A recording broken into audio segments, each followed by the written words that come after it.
Hey guys, I'm back here at Hoboken Makerbar, and I wanted to kind of discuss my new project. So if you remember the last time I talked, we just made a pipe for a pipe organ, and this next project kind of is also in sort of that same musical vein. What I want to try to make is something called a stroboscopic tuner. A tuner for like tuning an instrument. Now, anyone that was in band back in the 80s, like high school or junior high band, middle school band, sorry, that's my age speaking. Anyone that was in band remembers back in the band hall back in the 1980s, there was a box in there about this big. It was a tuner. And what it had a little window on it, and behind the window was this disc that was spinning around really fast. And the disc had these markings on it. And then also there'd be kind of illuminating and de-illuminating this disc. I don't know if that's a word, de-illuminating, but let's just say it is. There'd be this kind of strobe light that was constantly flashing on and off. Now, what would happen is you'd take your instrument up to it and you'd play a note into it, and the spinning disc would appear to stop spinning.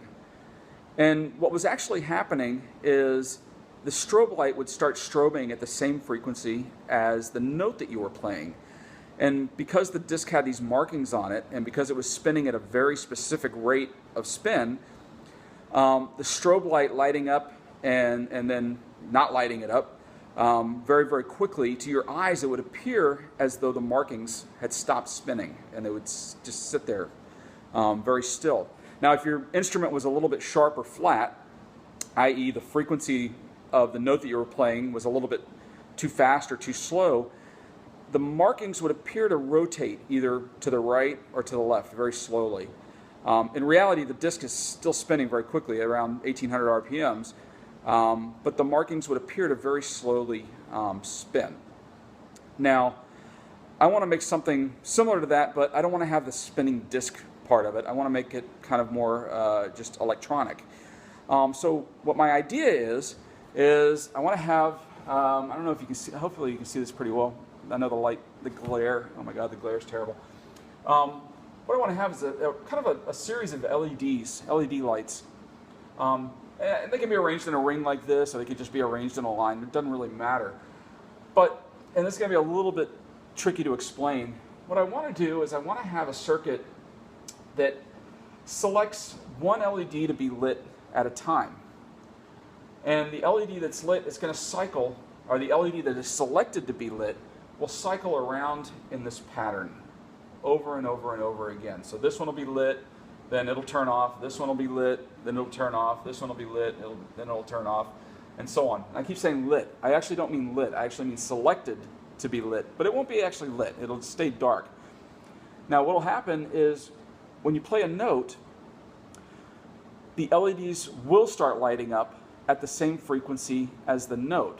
But the LED that will light up is only the one that happens to be selected at the peak of each one of those at the peak of each one of those sound waves. So if you can imagine, let's say that this one is selected to be lit, and then this one, and then this one, and this one. It goes all the way around, and then we light it up right here. So this one lights up. Then we turn it off again, and the selection goes around again, and then we light it up again right here. And then we do that over and over again. What it will appear as, even though we're selecting all these LEDs, the only one that's going to be lit at any, is going to be this one, and it's going to be lit on every cycle. And it's going to appear as to anyone that's looking that we're only lighting up that one LED. Now, let's say that the frequency that you're playing is a little bit too fast. What will happen is we're going to select these LEDs consecutively like this. This one's going to light up first. Then we're going to go around again. This time, because our frequency is a little bit too fast, it's going to light up right here. So not at the top one, but on this one. And then we're going to go around again. And again, our frequency is too fast, so it's going to be the next one. And then we're going to go around again, and then the next one. So what's going to happen, it's going to appear to our eyes that the lit LED is moving in this direction. Now, if our note is a little bit flat, it'll be the opposite. We'll go around, and then instead of lighting up here, it'll light up here. And then we'll go around, and instead of lighting up here, it'll light up here. And then go around, and instead of lighting up here, it'll light up here. And it'll appear that the lit LED is rotating this way around. So that's the idea. Now the first part of that, though, is to turn a sine wave into actually a very low voltage sine wave into a square wave, because the square wave is what's going to light up the LEDs as they cycle around, as they're selected. So I'm going to show you this. Hopefully, I'm using a very old oscilloscope. It's a little bit dodgy, but we're going to see how this works out. So I'm going to flip my camera around. Oh, is it not going to let me flip the camera around? Interesting. Okay, so I guess I'm just going to have to, you're just getting a close-up of my face. I guess I'm just going to have to turn it around. So hopefully you can see the oscilloscope there. So this one is set for channel 1, and this is 50 millivolts per division. So actually a very tiny voltage. And if I play a note,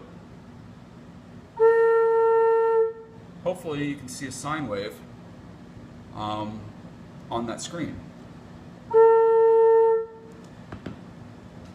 So now, if I switch to channel 2, what I've done is I've made a little circuit here that uses a comparator. And what a comparator does is it compares two voltages. And whichever voltage, when one voltage is higher than the other one, it turns on an output, in this case a 5-volt output, and when that voltage is lower, then it turns off the output. So I actually have, and this is kind of another little point, I'm not using a microphone here, I'm actually using a little speaker, because interestingly enough, a speaker is also kind of like a microphone in that it'll generate a current when its diaphragm is vibrated. But what I have is I've got the speaker, the voltage that's being generated by the speaker going into the comparator, and the whole point is to create a sine wave, or create a square wave, excuse me, a square wave that's 5 volts instead of a sine wave that's only about 50 millivolts. So this is what that looks like.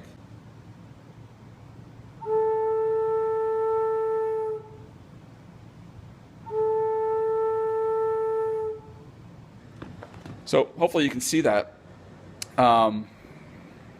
You see kind of instead of a sine wave that goes like this, it's more of a square wave that just kind of goes up and down like that. And that square wave is what I'm going to use to actually turn on and off the LEDs as they are selected in series, cycling around and around. So hopefully this will all become a little bit more clear, or a little bit easier to understand as I get further along in the project and you can actually see what's happening. But that's what's going on tonight. Have a good day.